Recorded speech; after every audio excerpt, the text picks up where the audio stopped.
ESPN needs to fire Dan Orlovsky. Before we get into that, we have a lot of news to get into. Steelers release guard David DeCastro, but signed Trey Turner. DeCastro was an All-Pro. They saved about $8.75 million. Trey Turner signed on a very short one-year deal. So this is a good move in my opinion, but I know DeCastro is one of those players that he said, as he said it about 3 hours later, that he'd be okay with if his career ended here. But I don't think that's going to happen, but we'll just have to wait and see what happens. But to trade one All-Pro for another, and the other guy's more cheap, it's not a bad move, but you know DeCastro's probably not done. The Jets signed Morgan Moses to a one-year contract worth about $3.6 million, but could be $5.3 million if he plays 80% of the snaps. He's most likely going to be the starter, so that's not going to be very difficult for him. And also, they only spent about $5.3 million on a tackle of his magnitude who's only 30 years old, and he's one of the best offensive linemen in this league, who's very much underrated. That's very cheap for his kind of stature.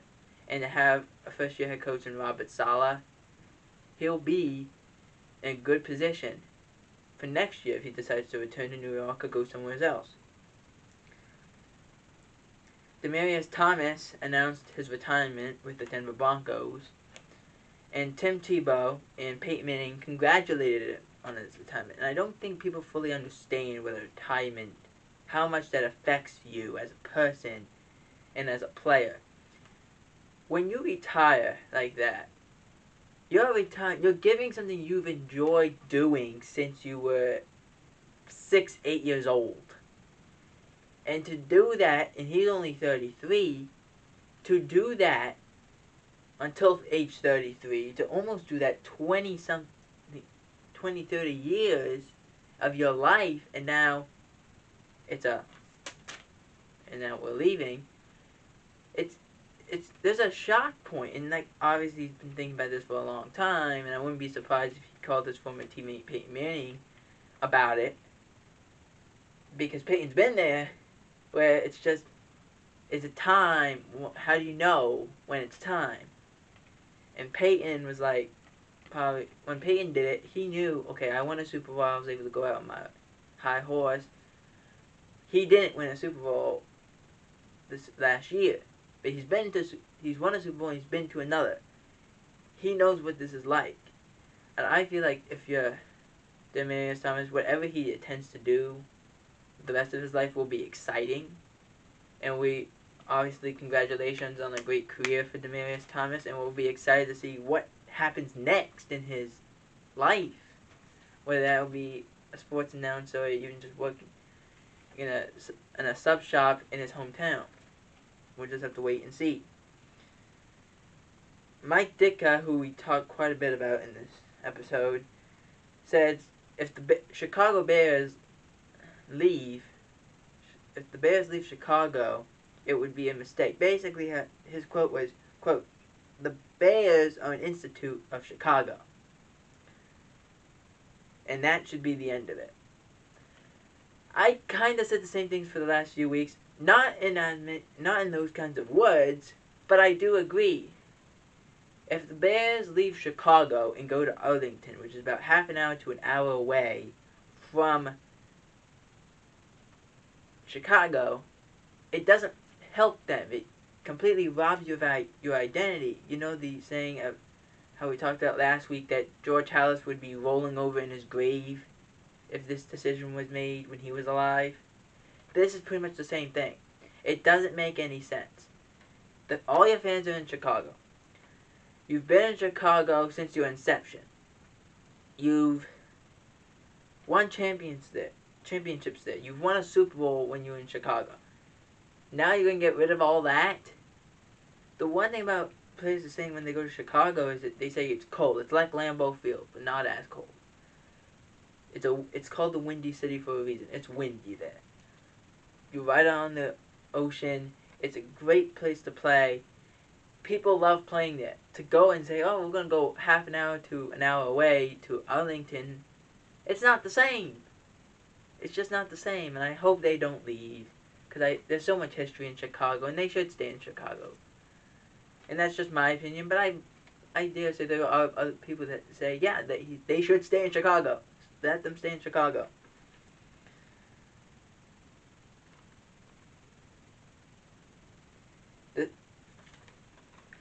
The Saints All-Pro left tackle Ryan Ramczyk became the highest paid tackle in NFL history today, signing a 5-year, $96 million contract. This makes sense. It's the changing of the guard, okay? And I don't mean it as a way of, well, they're an offensive lineman and an offensive line position is called a guard. I'm not saying that. I'm saying it as you're changing quarterback. You're changing from a Hall of Famer, an All-Pro, a Pro Bowler, a guy who's won a Super Bowl to either Jameis Winston or Taysom Hill. You keep those great guys around to help them. Because you know Jameis Winston hasn't really had much success in his NFL career, and Taysom Hill has not been a quarterback, but only in a few games. He's more of like a, as the NFL wants to say, a Swiss Army knife, which is true. But I feel like this is a good move.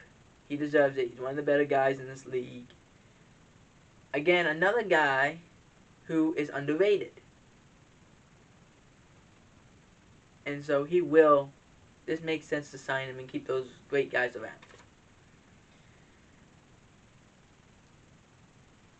Mike Ditka also said about the Chicago Bears that they should start Justin Fields immediately. And I don't totally disagree with that. I think, yeah, they should start him. Maybe not week 1. But within the first 5 weeks of the year. Because Andy Dalton as the starting quarterback, for 1 game, okay. Alright. It's fine. But for 2 games? 8 games? No. You need to start Justin Fields this year. You can't go around in a circle and hide behind these bushes that are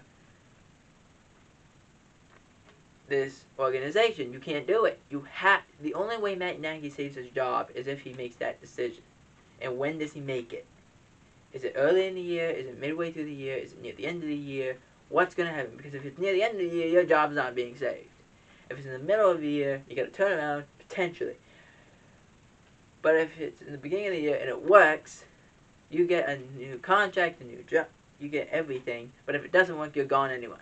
So it's a wait and see process. We'll just have to wait and see what happens with these guys. And again, as we say, we're saying this in June and July. It doesn't make any sense because that doesn't happen until September. Week 1's in September. Week 5 is in October. We have a long time to wait. Let's just wait. Rams left tackle Andrew Whitworth said he'd probably retire after the 2021 season. I agree, because he will be 40 years old in December. But also, he's been hurt in the last few years. He's been hurt. He's been banged up. He's not the same guy he was. When he's healthy, he is. But when he's not healthy, it doesn't work. And this you can say a lot about the Rams, since they went on that Super Bowl run, which they didn't win the Super Bowl, it didn't help them. Their team got old. They brought in Ndamukong Suh, who was older, but who still was really good. You brought in Aqib Talib, who was really good, but older. You brought in all these guys, and they're old now. You can't do that, and since they were older, and once that didn't work, it was so easy to show it. So in the 2019 season, 2019-2020 season, you saw how much worse they were off. And he got hurt. Andrew Whitworth got hurt. The offensive line got old, so they all got hurt. There was a mistake on every turn. So they got rid of the older part of the offensive line, but not Andrew Whitworth. But then he got hurt again, and none of these players on this offensive line, which is now young, has ever played together. So now there's a mistake. It had to happen, but now there's a mistake. They've never played together. Ouch. Now what do we do? So it's just a way. And once teams figured out how to beat the Rams, it was over. It made no sense to try and prove that you were that much better than everybody else. But that's the way it is. Speaking of something that doesn't make any sense, the Washington football team hired Tanya Snyder, Dan Snyder's wife, as co-CEO. This decision was obviously made because Dan Snyder is the now full owner of the Washington football team because he bought all the shares for the Washington football team. It makes no sense. Once you tried to stay out of the spotlight, it was working, it was going all well. You brought in Ron Rivera, Riverboat Ron. The team was starting to play well. And now you get in the way again because you want to make your wife the co-CEO. It doesn't make sense. She's never been in a football operation before. It's not like she was around football either. Her husband wasn't full owner before. This is his first year being full owner, and now she's the co-CEO. Oh my gosh. It's honestly, when I talk about the Snyders, it annoys me. It gives me a headache. It really does, because I can't stand how he ruins a franchise consistently for nearly 2 decades. Like, I don't get it. It makes no sense. How is he that bad in making those decisions and he's brought in people who are his friends that have no idea, no experience on what they're doing. And then when he brings in the right guy, when he brought in Marty Schottenheimer, may he rest in peace, after 1 year, is like, no, we can't keep Marty Schottenheimer. And so they got rid of him. Why? He was the most successful guy since Joe Gibbs the first time. Why would they do that? Because Daniel Snyder did not want to really relinquish power. There's the problem. He's always gotten in his own way. That's his problem. It makes no sense to go put your wife as co-CEO because she's never done a CEO position before in the NFL altogether. It doesn't make sense. Now, I'm a fan of when some families are in their team franchises together, like the Kraft family, the Jones family. That makes sense. Because they've done it for years. Jerry Jones' whole family has been in the Cowboys organization for years. So it's not that shocking. Because he's done this for 30 years. It makes sense. Kraft, same thing. His son has been doing it. It makes sense. He's been in that position before. But Daniel Snyder's wife has never been in that position before, and now she's co-CEO. It's like, oh my gosh, my head hurts just talking about it. It doesn't make sense. Moving on before I give myself a stroke at this point. Stephon Gilmore had a cryptic message saying, oh, okay. Basically, when the report came out that he wanted a contract. That's not what he wants. He wants to get... Teams aren't really calling about Stephon Gilmore because they're concerned about he might get hurt again. He partially torn his quad last year. Again, this is like the Julio Jones situation where we said, you're buying the name, not the player. Same thing with Stephon Gilmore. And not because they're not good anymore, it's because you're hoping they don't get hurt next year. That's the problem they are. But if they don't get him, he's going to be stuck in New England for another year. And who knows if New England's going to pay him? We don't know. We'll just have to wait and see. Does Tim Tebow make the roster in Jacksonville? I don't know, because it just seems like Urban Meyer is terrible at the podium. He sits there and he says all these things that the first thing he said was, well, it's one of 90 guys. Okay, I get that. It's coaching cliches. I get it. But it's like, well, will he be on the 40? Coach, right here. There's 53 guys on the roster, coach. just to say you didn't count 13 other guys. Will he be on that roster? Absolutely. It's just going to be, it's not, if Tim Tebow makes a roster, it's going to be who can hit him first. Because once someone hits him the first time, everyone's going to consider that guy a hater. It's just, let's wait and see what happens. I hope he makes a roster so I can see what happens when he gets hit. I just really want to see that. Dak Prescott says the Cowboys will have a very special season. Makes sense. If the defense is average and the offense performs like it did last year and Zeke can figure out the fumbling issues, yes, they'll be successful. Now, Dan Orlovsky, once we get to him, they even had a chart of who should win the division and who are the top 4 quarterbacks in this division. They had Dak Prescott last because it was comedy. So let's talk about Dan Orlovsky a little bit because he wants to talk about stats. Let's talk about his stats. He's won 2 games in the 12 years that he was a quarterback. 2 games. Threw 512 passes, only completed 298 of them. 3,132 yards, 15 touchdowns, 13 interceptions. Dak Prescott had in a span of about 4 games, 4 full games, he had 12 touchdowns total and 6 interceptions. Nearly had all the passing attempts that Orlovsky did. More passing, almost half of passing yards, even though he only played in 4 games. On track to almost being a touchdown, and had less interceptions. This division goes Jalen Hurts because he only played 4 games, so he's number 4. Daniel Jones because he can't hang on to the football. He's had 31 turnovers. He's only completed like 10 interceptions, but he had 21 fumbles. He can't hang on to the ball. Last year he had 10 touchdowns to 11 interceptions. That's how bad he was.